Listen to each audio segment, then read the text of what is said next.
Hey guys, it's Kelly. Welcome back to the channel of chilled, relaxed plant content where we talk about the good, the bad, the thriving, and the dying plants in our collection. And we try to learn the best way to grow our plants so they grow how we want them to grow. So if that sounds something you'd like to participate in, contribute to, or you just want to hang out, hit the subscribe button. Let's be plant friends. So today we got 6 more plants, 6 more Hoyas to pot up. Hopefully in their forever homes.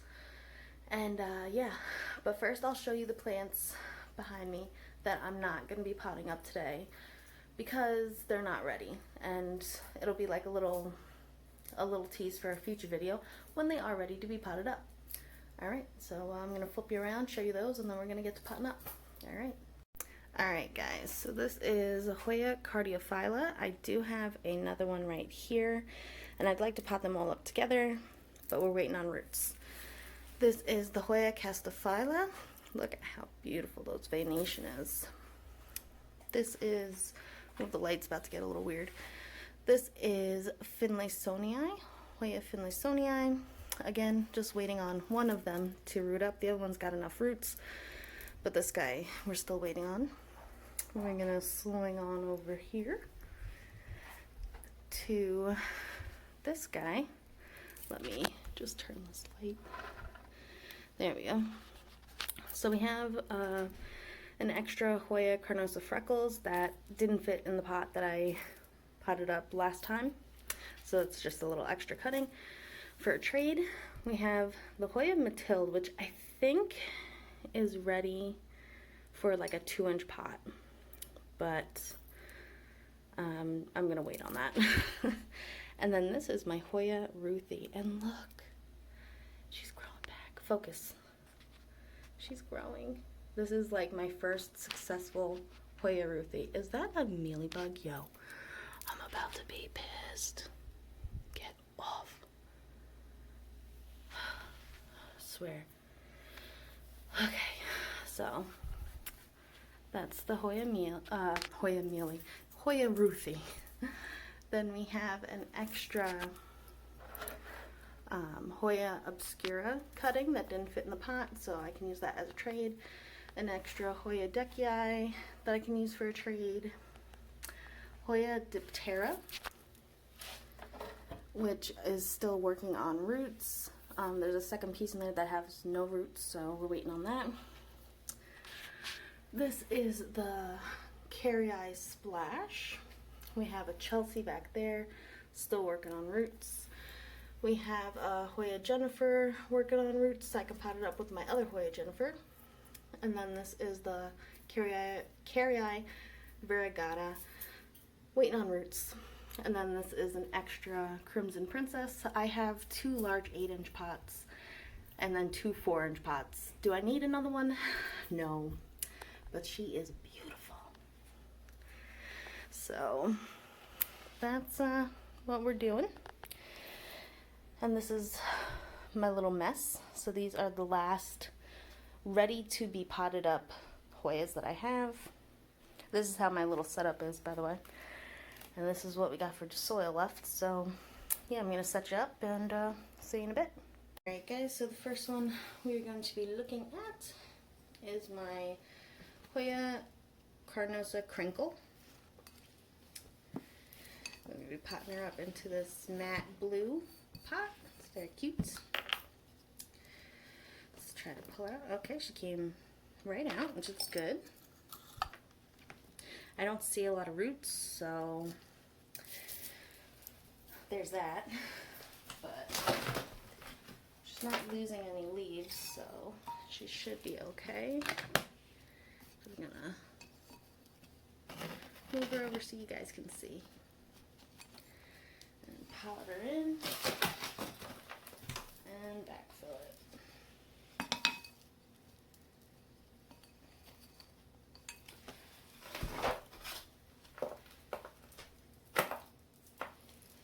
I am gonna have to get more dirt, unfortunately. I really was hoping I wasn't gonna have to, but the plants that I still have to pot up are gonna need dirt, soil. And like, they're not gonna need like a lot of soil, so like I'm gonna have extra soil, and I don't really have a lot of room in my apartment for extra things. So we'll see. It'll be fun. Alright, Hoya Carnosa Crinkle. All set up. Looking beautiful. Alright, the next is going to be my Hoya Numeroides. And let's see, are we going to be able to pull her right out? Feels like it. Okay, again, I don't see a lot of it. We see some roots at the bottom. Okay, alright.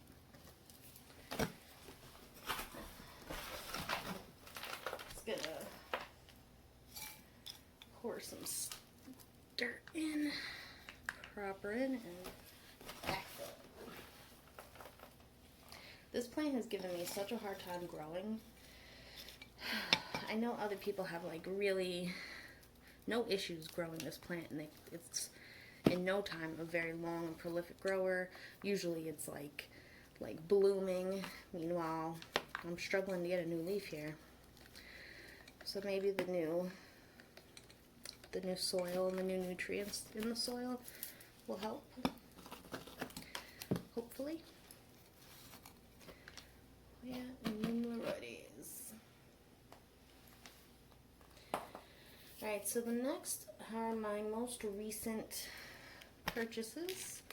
This is my Hoya Menu Princess. These I got from Plant Studio. This one came in mostly perlite, a little bit it looked like sphagnum moss. Now the issue for me is that I'm an underwaterer. So anything in perlite only is not going to do well. It's gonna dry out. So, I don't mind perlite. And maybe I'll keep most of the perlite on, because there's also sphagnum moss, and I hate sphagnum because I can never tell what's actually a root and what's actually like the sphagnum. And then I feel like I just end up ripping roots off. So we're just going to leave it like that and surround it in dirt. And let the plant figure itself out. And I think that will work out well. I hope, anyway. Right? One can never know.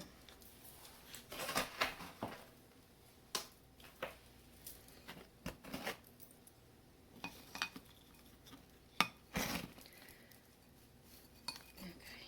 They all did have roots. All the plants that I did get from Plant Studio has like a decent amount of roots, which is so nice, because really sometimes you buy Hoyas and they say they're rooted, but they're not. And then, yeah. Hoya Menu Princess. Alright, the next one we'll do is Hoya Houseplants. Again, another perlite and a little bit of spag. Okay, so this one, a lot of the perlite came out, which is fine. And we'll just leave it like this.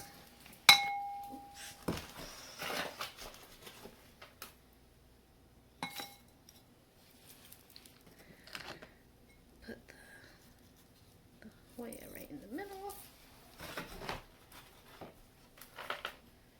And back.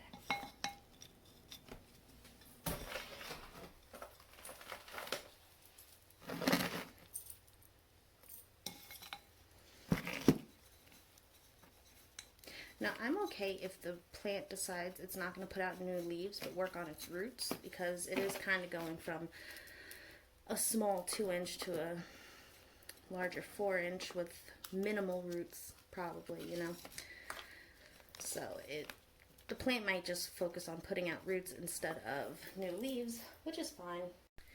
Alright guys, so the Hoya Houseplants is all potted up and cute. The next one is the Hoya Fungi. I'm going to be putting him in this, I guess this is like a royal dark blue, maybe? And this one is also in perlite. Let's pull this guy out, see what stays. Okay. Alright, so there's a decent amount of roots.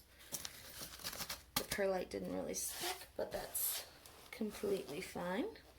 This probably has the most roots out of all of them so far. And we have a new leaf. Look how cute. Alright, let's get some soil in the new pot.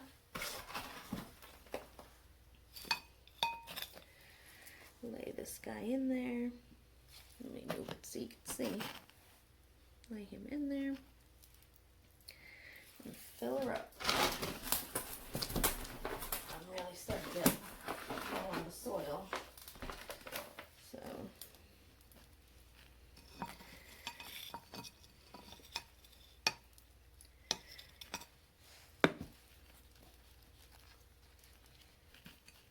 look how cute that looks. Hoya fungi. I'm excited to see this guy grow and see the venation pop out, and yeah, it's gonna be a cute plant. Okay. And the last one that we are going to be potting up is the Hoya fuanensis. Fua is what they call it. Now this one was put in bark. So you can pull out the bark, and the bark sticks. There's a good amount of roots on here, so I'll leave the bark and I'll just fill around it. That's fine. So get some soil in there. Let's pick this up, pull it out. Ooh. Drop you in there and backfill it.